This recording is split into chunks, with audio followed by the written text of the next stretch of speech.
दोस्तों, आज की कहानी है सासू माँ मेरे मायके से आई चीजें ननद जी के ससुराल में क्यों भेज देती हो। दोस्तों, कहानी शुरू करने से पहले अगर हमारे चैनल को सब्सक्राइब नहीं किया हो तो कर लीजिए ताकि आपके पास पहुंचे हर नया वीडियो। बेटा, आम का मौसम आ गया तो मैं सोची तुम्हारे लिए भिजवा देती हूँ। तुम्हें बचपन से आम बहुत पसंद है। कच्चे पके दोनों तरह के आम भिजवा रही हो। जो पके हैं उसे पहले खाना, बाद में धीरे धीरे पक जाएगा तब उसे खाना, क्योंकि तुम्हें भेजने के बाद ही है यहाँ हम आम खाते। आखिर पहले फल पर बेटी दामाद का भी तो हक होता है। कुसुम जी अपनी बेटी लता को बोल रही थी। लता बोली, माँ आप हर बार पहला फल हमारे लिए क्यों भेज देती हैं? आप कितना हमारे लिए सोचती हैं। मेरे ससुराल में भी बहुत कुछ होता है पर मेरी सास आपको कभी कुछ भी नहीं भेजती। मैं कितनी बार बोली हूँ आप ये सब मत किया करो, मुझे बिल्कुल अच्छा नहीं लगता। कुसुम जी बोली, कोई बात नहीं बेटा, बांटने से रिश्तों में मिठास बढ़ती है। क्या हुआ अगर तुम्हारे ससुराल से कभी कुछ नहीं आता? मैं बेटे की माँ हूँ तो मैं माँ का फर्ज निभाऊंगी। हर साल आम भेजती हूँ, इस साल कहीं नहीं भेजूंगी तो तुम्हारी सास क्या सोचेगी? चलो इन सब बातों को छोड़ो, तुम तो आम का सवाल लो और खूब मन से खाना, खुश रहो। माँ ने जैसे ही फोन रखा, इधर लता के घर के दरवाजे की घंटी बजी। रामू काका आम के 4 बक्से से लेकर आए थे। लता की सास कादबरी जी बोली, अरे रामू, हम तो सोच रहे थे इस साल हमारे घर का रास्ता तुम भूल गए।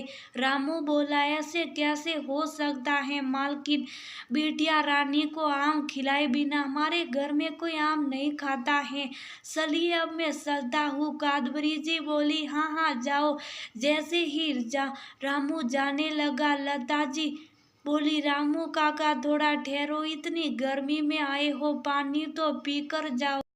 कादबरी जी बोली, बहू नौकर हैं, अपना काम कर लिया, अब जाने दो। लता बोली, हमारे घरों में नौकरों के साथ भी परिवार के सदस्य जैसा व्यवहार किया जाता। लता ने प्रेम से उसे कुछ खाने पीने के लिए दिया, फिर कुछ पैसे देकर बोली, रामू काका घर जाओगे तो अपने बच्चों के लिए मिठाई लेते जाना।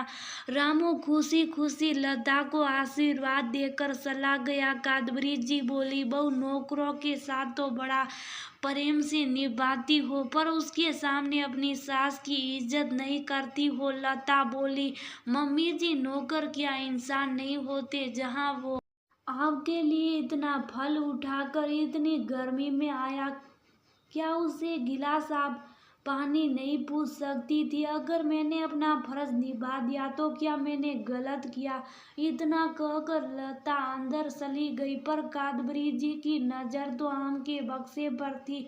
पूरे घर में आम की खुशबू आ रही थी। लता के पति रूपेश जब दफ्तर से लौट कर आए तो बोले, लगता है मेरी सासू माँ ने मेरे लिए आम भेजे। लता मुस्कुराते हुए बोली, हाँ हाँ, हर साल माँ आम का पहला पर हमारे लिए भेज देती हैं। आप हाथ मुंह धो लीजिए, मैं आम काट कर आपके लिए लाती हूँ। हर रोज आम करते और रोटी कम, लोग आम ज्यादा खाते थे। लता को आम बहुत पसंद था। एक रोज वह बालकनी में बैठकर आम जूस रही थी। कादबरी जी पीछे से आकर बोली, बहू थोड़ा आम कम खाया करो, इससे वजन बढ़ता है। ऐसा करो, आम के 2 बक्से मेरी बेटी के लिए बचा कर रखना। लता को बहुत बुरा लगा। वह बोली, मम्मी जी आम तो सब खा रहे पर आपकी नजर मुझ पर ही टिकी हुई है। कादबरी जी बोली, हर रोज इतने आम काट कर खाओगी तो रूबी के लिए आम कैसे भेजेंगे? लता बोली, मम्मी जी मैंने एक बक्सा पहले ही दीदी के लिए अलग कर दिया। कादबरी जी बोली, क्यों सब 3 बक्से आम खाएंगी और मेरी बेटी एक ही बक्सा आम क्यों खाएगी और तुम कितना आम खाओगी? हर साल रूबी भी आम का इंतजार करती है। इस साल अगर नहीं भेजूंगी तो वह क्या सोचेगी? लता बोली, मम्मी जी आप मेरे मायके से आता और मुझे ही खाने के लिए रोका जाता। जब मेरे मायके से कुछ आता है आपको दीदी को क्यों भेजना होता है? आपके बिना बोली मैंने एक बक्सा अलग कर दिया। जब भी मेरे मायके से कुछ आता है दीदी और आपकी नजर उस पर टिकी रहती, आप लेना बस लेना जानते, कभी देना नहीं जानते।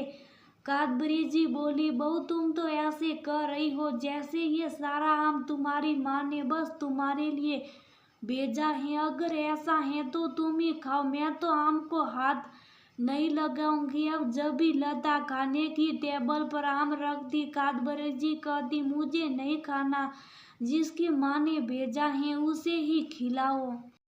रूपेश बोला, माँ आपकी यही आदत बहुत खराब है। इस घर में अशांति फैलाकर आप अपनी बेटी के घर में खुशियाँ फैलाना चाहती हैं। अरे अगर उसे आम भेजना है तो क्यों ना हम हर साल बाजार से आम खरीद कर 5 पेटी भेज देते हैं। आप इस इंतजार में क्यों रहती हैं कि लता के मायके से आम आएगा तभी भेजा जाएगा?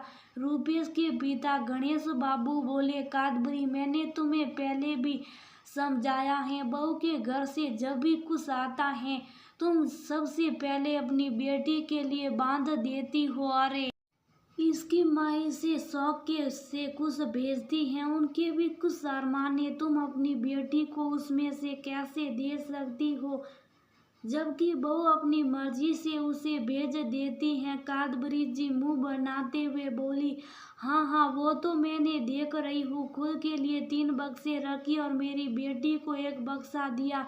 रूपेश बोला, माँ कभी आपने ये सोचा है कि हमारे घर में भी बहुत कुछ होता है, पर कभी भी हम लता के घर कुछ नहीं भेजते। दीदी के घर पर लीची की खेती होती है, मुजफ्फरपुर तो लीची के लिए प्रसिद्ध है, पर दीदी ना तो हमारे लिए कभी भेजती है ना लता के मायके। आखिर क्यों? कादबरी जी के पास किसी के सवालों का कोई जवाब नहीं था। उन्हें भी लगा कि लोग सच ही कह रहे हैं, हर साल हम लीची खरीद कर खाते, पर माँ तो माँ होती हैं। बेटी की गलत बात को भी वह नीलकंठ की तरह दबाए रखती हैं और मुंह से एक शब्द नहीं कहती हैं। वही बहू की बात आई तो शोर मचाती हैं।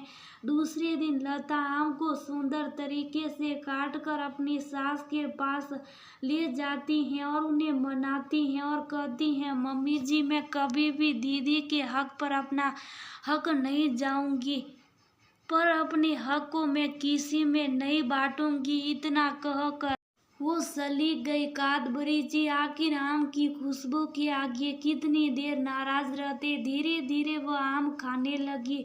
तभी रूबी का फोन आया, माँ क्या बात है, इस बार मुझे बहुत कम आप भेजी हो? वह बोली, बेटा मैं तुम्हें खरीद कर आम भेज दूंगी, ये बहू के मायके से आता है, रूपेश और तुम्हारे पापा को भी बहुत पसंद है। रूबी बोली, क्या मैं खरीदा हुआ आम खाऊंगी?